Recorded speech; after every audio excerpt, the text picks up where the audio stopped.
السلام عليكم. اليوم ان شاء الله بغينا نصاوبوا واحد الوجبه كيصاوبوها الناس في الزنقه، يعني كيقولوا ليها خنزو هنين. يعني المقادير اللي كيديروا فيها: عندنا هنايا الشحمه، هذه الشحمه ديال المهم ديال العيد الكبير اللي كنهزو المهم من الحوايج سميتو.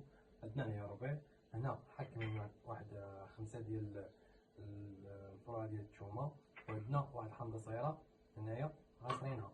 بالنسبه للسردين ها هو شدينا حيدنا ليه الشوك ونقيناه، يعني ما بغيتش نوريكم دوك الزيطات باش المهم باش ندخلو في هادشي كامل. المهم ماشي مشكل.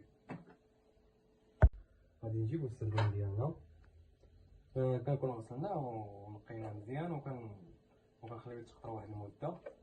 من بعد كنجيبو كنخلوه كامل هنايا. غادي نزيدو عليه الشحمه،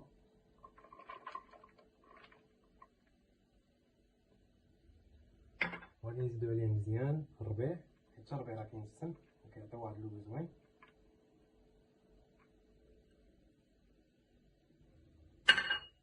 وغادي نشدو هاديك الثومه اللي كنا طحنا قبل هكايا، غادي نديروها كامله.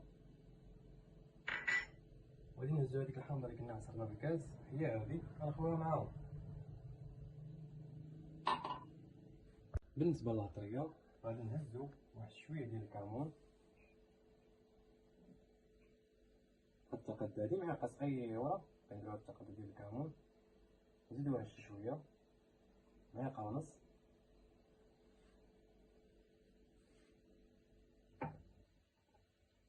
كنزيدو واحد شويه ديال الملحه،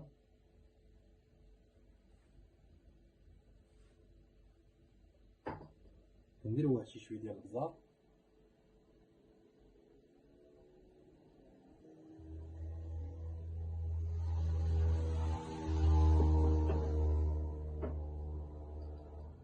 كنزيدو واحد شويه ديال الزنجبيل،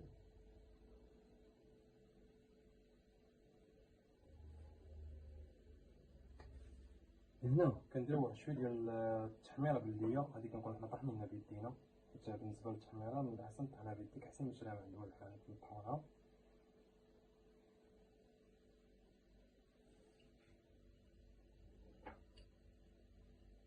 كنزيدو واحد شويه ديال الخرقوم. بالنسبه للعطريه هي هادي،